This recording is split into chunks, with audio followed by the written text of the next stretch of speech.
Hey guys, it's Magaz here. Today we're going to be taking a look at another member of the ICS CXP family. But first, before we do that, if you find this review helpful or you want to see more content like this, hit that subscribe button.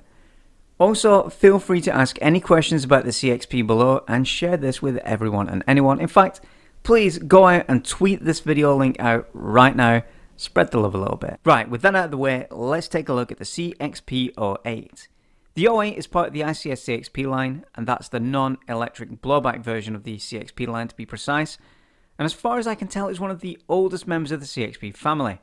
I do recall seeing these back in the field around 2006 at SWAT Site and Camp, and a little bit later on at Area 51. Also known as the concept rifle, the 08 is not based on any real-world weapon system, but takes aesthetic and functional inspiration from the AR-15 platform. Yeah, no, I can hear the chorus of, "Oh, it's just another M4 Mons" already, but bear with me, this gun is a little bit different. I mean, aesthetically at least. So the lower receiver is pretty much your bog standard M4, so we'll go into that in a moment, but the upper receiver is very interesting. The 08 is very short in length, comparable to the CXP15K, so it's ideal for close quarter games and those 1337 operators who roll around in Wimics looking operator AF at Milsim events. The handguard is unique to this particular gun. It is cylindrical with about the same diameter as an MP5 SD handguard and features a number of 20mm Picatinny rails, one on the lower which spreads along most of the length of the handguard with a small protruding handstop at the muzzle end, and a small rail segment on either the left and right towards the muzzle. These are all removable if you prefer a sleeker look or just have no use for rails. The flash hider is unique to the 08 and is a stubby, aggressive looking muzzle device. The front sling ring protrudes from where the handguard pin on an MP5 would sit, and can be switched over to the right hand side for you left-handed shooters. Unfortunately, there is no buffer tube sling ring included with this gun, but one can be added if you buy one aftermarket, or you could use the mounting point on the stock for your sling attachments. The front and rear sights are permanently attached to a 2-part monolithic rail on the upper receiver. This rail can be removed, revealing a standard AR upper rail and a tiny piece of rail where the front sight would go. The iron sights will be very familiar to anyone who has used an M16A2.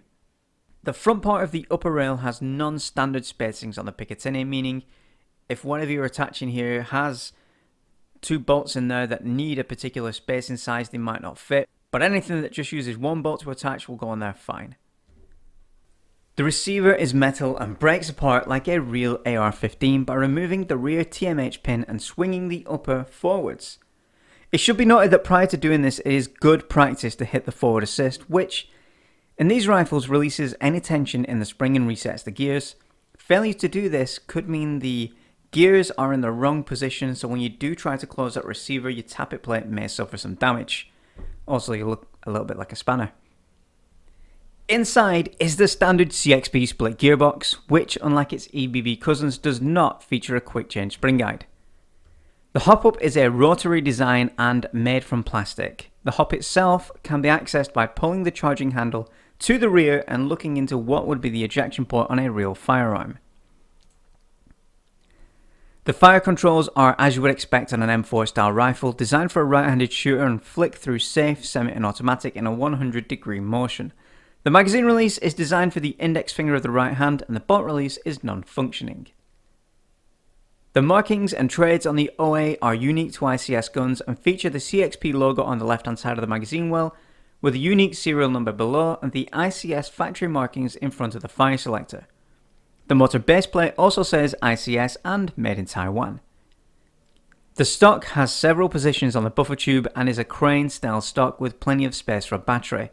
To access the battery, you can either remove the buttstock from the buffer tube or unscrew the butt plate. Insert all your comments about unscrewing the butt down below.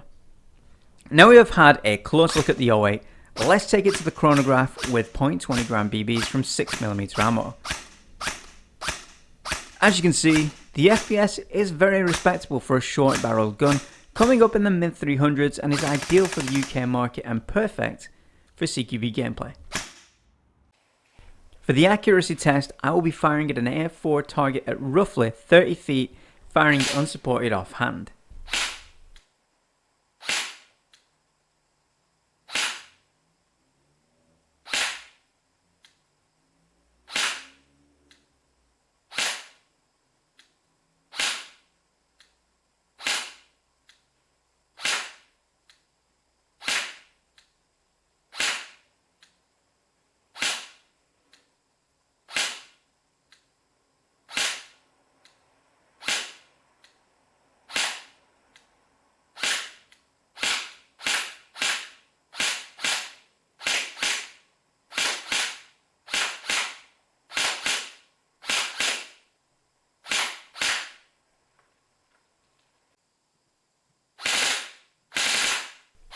As you can see, I'm nailing that target at 30 feet with a very nice respectable grouping. For anything within that range in a CQB environment, you're going to hit it.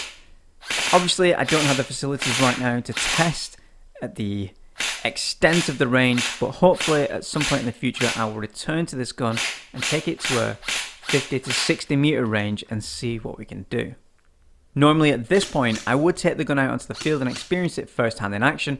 Unfortunately, I haven't had the opportunity to do so yet, but internally it is exactly the same as my main CQB gun, the CXP15K, which I have fielded more times than most of my other more expensive ICS guns. The short length CXP guns are formidable little beasts that don't break the bank and perform amicably even when compared to their bigger brothers like the Mars. So with that being said, if you are looking for a CQB gun that runs like an M4 but looks a little bit different, the CXP08 could be a good choice for you. About here I should point out that I am actually sponsored by ICS, but I was not asked to make this review, nor was I swayed in my opinion of the CXP series because of my sponsorship. I've used ICS products way before my sponsorship started, since the early 2000s, and I love the way they perform. I do try to remain as unbiased as I can when I'm making these reviews. And just for the record, ICS did not send this gun out to me. I borrowed this from a teammate who bought it with his own money. Actually, money he got from insurance payoff, because his last ICS gun was actually stolen from his house. So hit F down in the comments to pay respect for his gun that's missing in action. As I said at the beginning of this video, if you have any questions, please do leave them down below. And stay subscribed for more reviews, gameplay and other airsoft shenanigans coming soon. You'll see on the screen right now there are other videos you can click on and continue watching my content. Please do that, because, you know, it'd be really cool if you just carried on watching my content. As always, I'm Magaz, thanks for watching, and remember kids, the air may be soft, but our balls are hard. Oh, so this is like the 5th time I've recorded this audio. A minute ago I recorded the entire thing and the microphone was unplugged.